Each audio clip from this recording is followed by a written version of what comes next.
नमस्कार दोस्तों। तो शुरू करते हैं आज का सेशन जो कि BSTC 2026 को लेकर है। आज 18 तारीख है, 18-19 आपके पास सिर्फ 2 दिन है और 20 को आपका एग्जाम है। तो इन 2 दिनों में क्या पढ़े और पेपर अटेंड कैसे करें, इन 2 बिंदुओं को लेकर हम आज के सेशन में चर्चा करते हैं। सबसे पहले इन 2 दिनों में क्या पढ़े। इन 2 दिनों में आपको सिर्फ PYQ निकालने हैं, वो भी आप जीके के, क्योंकि बाकी पोर्शन है वो इजी है। सिर्फ जीके ही ऐसा है जिसमें आप स्कोर नहीं कर पाते।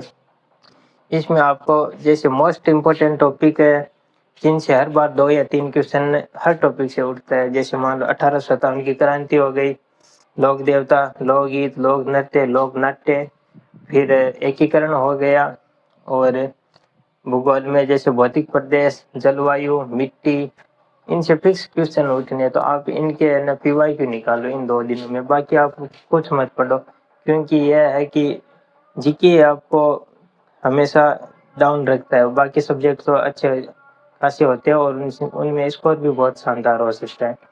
अब दूसरा बिंदु है पेपर अटेंड कैसे करें। मेरे साथ जो गलती हुई है वो आप ना दोहराए, इसके लिए मैंने ये वीडियो बनाया है। मेरे साथ क्या हुआ कि मैं जैसे पेपर देने गया तो पेपर में सबसे पहले मेरे रीजनिंग थी। तो क्या रीजनिंग के मैं क्वेश्चन सॉल्व करने बैठ गया और मैंने 35 क्वेश्चन सॉल्व किए, और 35 क्वेश्चन में मुझे 1 घंटा लग गया। फिर मैंने सोचा यार अभी तो 35 क्वेश्चन ही किए और 2 घंटे बाकी पड़े और क्वेश्चन 165। तो फिर क्या, मैंने इन बाकी बचे 15 क्वेश्चन है इसमें तुक्का मार दिया, तुक्का लगा दिया और पेपर ऐसे मतलब सॉल्व करता गया। और लास्ट के 15 मिनट है ना, पहले ही पेपर मैंने 15 मिनट पहले पेपर सॉल्व कर लिया और 15 मिनट तक मैं ऐसे ही बैठा रहा। फिर मुझको एग्जाम हॉल में अफसोस होने लगा कि यार काश मैं इन क्वेश्चनों में तुक्का नहीं लगाता तो अब सॉल्व कर सकता था। फिर मेरा रिजल्ट आया तो मेरा स्कोर 407 और मुझे पहली कॉलेज अलॉट हो गई थी। लेकिन मुझे ये अफसोस हमेशा ही रहता है कि यार मैं इनसे 10 क्वेश्चन और अटेंड करता तो मेरा स्कोर लगभग 437 में पहुंच जाता।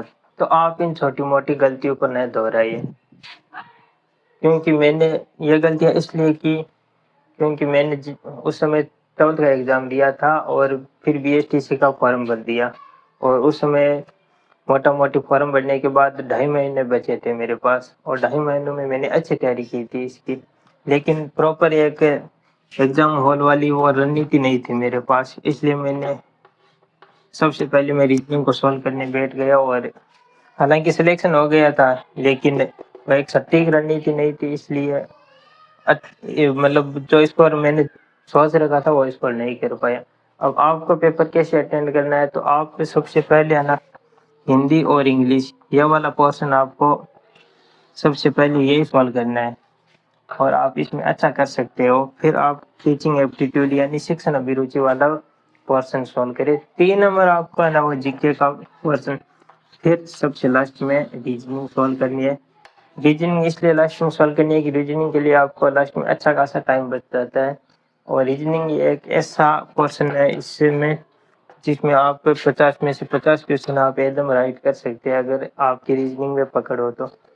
मैं साइंस मैथ बैकग्राउंड से था, इसलिए मेरी रीजनिंग पे बहुत शानदार पकड़ थी। तो आप एक ओमार को लेकर भी है कि आप ओमार कैसे बढ़े। तो मान लो हिंदी और इंग्लिश, हिंदी का पहला क्वेश्चन है 101 नंबर पे। तो आप उस समय क्या है कि घबराहट होती है, तो आप 101 क्वेश्चन पेपर में कर देते हो कि इसमें बी होगा, लेकिन ओमार में बढ़ने जाते हो तो आप भूल जाते हो और पहले क्वेश्चन में आप बी भर देते हो। तो यह सबसे बड़ी गलती है। उस समय आपका सचेत रहना होगा कि यार ये तो 101 है, और अगर आपको हालांकि यह है कि कन्फर्म है कि आपका हाथ पहले पर्सन पर जाएगा, लेकिन आपको उस समय थोड़ा सा सचेत रहना है। और 101 वाली क्वेश्चन है उसमें ही आपको ऑप्शन भरना है, बी है जो भी उसका आंसर होगा। तो ये थी सटीक रणनीति की पेपर कैसे अटेंड करें। मिलते हैं नेक्स्ट वीडियो में, जिसमें हम ये चर्चा करेंगे कि पेपर का स्तर कैसा रहा, शेप स्कोर क्या रहेगा और कितने नंबर तक आपको कॉलेज अलॉट हो जाएगी। तब तक के लिए धन्यवाद, जय हिंद और बेस्ट ऑफ लक पेपर के लिए।